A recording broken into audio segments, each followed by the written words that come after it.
Lizzie présente Hors champ de Marie-Hélène Lafont, lu par Clément Bresson.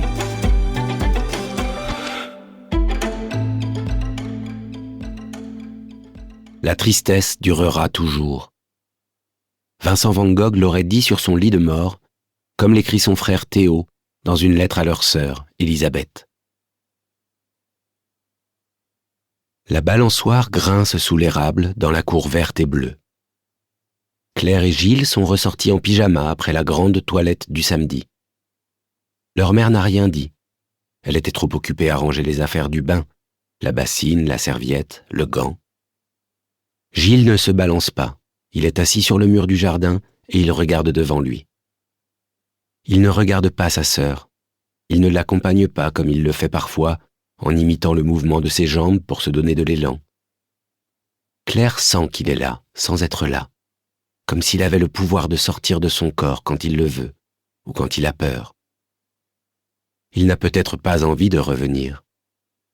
Il n'est pas encore revenu avec elle, avec eux, à la ferme, dans la cour, dans le soir de juin.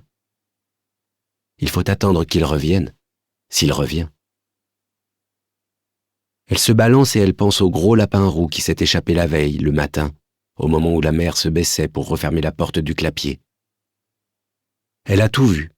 La mère a crié, mais le lapin a traversé la cour en 3 bonds et il n'a plus été là, comme par magie. Elle regrette ce lapin et sa fourrure épaisse, très douce, que l'on pouvait caresser du bout des doigts à travers les barreaux de la cage quand il tournait le dos à la cour. Elle sait où est le bois des renards, au fond du pré derrière la grange. Ce gros lapin roux n'a aucune chance, il est peut-être déjà mort. Elle inventera une histoire pour Gilles, une histoire de lapin qui trouvait sa cage trop petite et a préféré les bois, les prés, les renards. Et ils s'amuseront à faire semblant. La Nini n'a pas d'âge. Elle est ronde et courte et trotte menue en traversant la place de l'église à la maison et de la maison à l'église.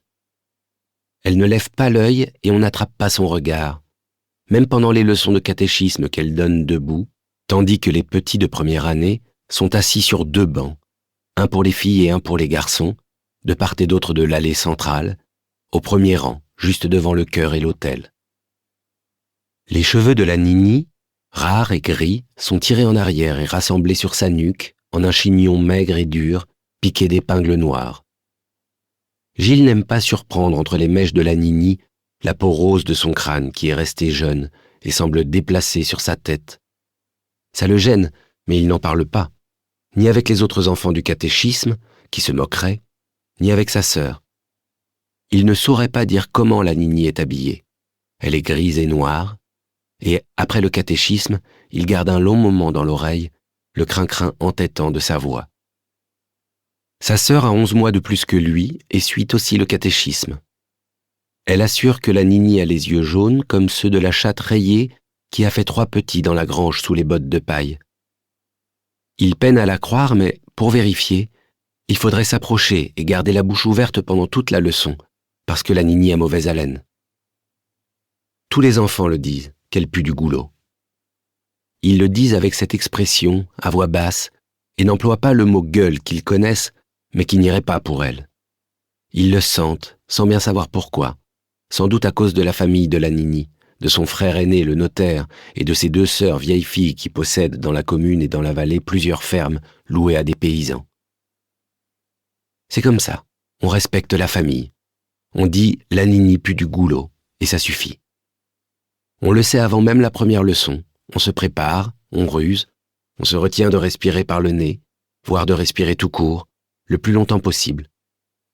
C'est presque un jeu et ça fait passer le temps. La Nini raconte l'histoire sainte et on ne comprend pas tout. Même sa sœur, qui est la meilleure élève de l'école, ne connaît pas certains des vieux mots de la Nini.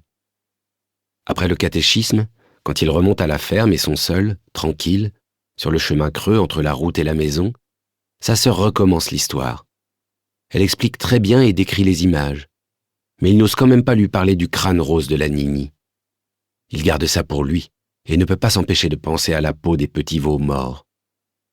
Il sait comment le père et Félix la prélèvent sur le cadavre et la posent ensuite sur le dos d'un autre veau vivant pour que la mère du veau mort accepte de donner son lait. Il faut faire vite. L'odeur ne doit pas se perdre. C'est une question d'odeur. Il l'a compris. On n'a pas expliqué, mais il a tout vu. Et il se demande d'où vient la peau rose et jeune du crâne de la Nini. La Nini a un livre. Elle ne le regarde pas quand elle raconte les histoires. Elle le tient serré contre son gilet de laine noire. Elle sait tout par cœur. À la fin de la leçon, elle ouvre le livre. Nous espérons que vous avez apprécié cet aperçu. Pour continuer à écouter ce livre audio sur Google Play Livres, utilisez le lien dans la description de la vidéo.